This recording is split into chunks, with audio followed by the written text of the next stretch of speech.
Hello and welcome to our weekly wrap. It's been a particularly busy this week. We've had three notable events, including the ECB rate decision, US non-farm payrolls and the OPEC meeting.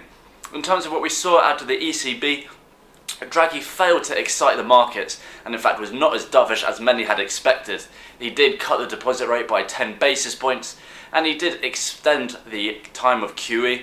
He also changed the makeup of it to include both regional and local bonds. However, crucially, he failed to increase the monthly amount spent on the programme, and as such we did see immediate strength go through euro-dollar, with the pair breaking back above the 109 handle and immediate softness going through both fixed income and equity markets, considering the high expectations that many had for the ECB meeting. Then out of the US we had the non-farm payrolls report, always an important number every month. However, many analysts had noted that it would take a particularly weak number to throw the Fed off course from their December Fed liftoff. So of course we did see a number above that crucial 200,000 mark, and as such, while we did see a reaction, it wasn't as significant as it has been in previous months, because many had already priced in the fact that the Fed are set to lift off in December. Then the other crucial thing we've seen this week is the OPEC meeting.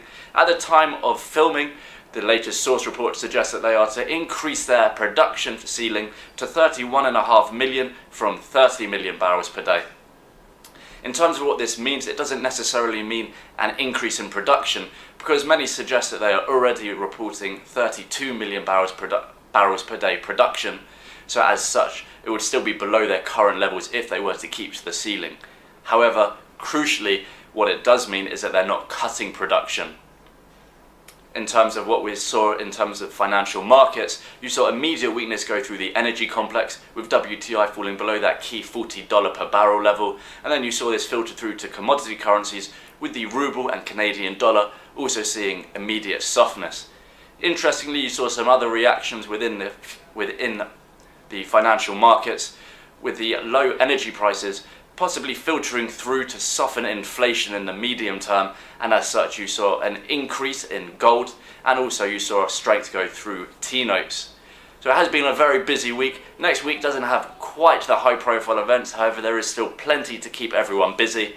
Most notably, you've got a number of rate decisions from the likes of the SNB, the RBNZ and the BOE.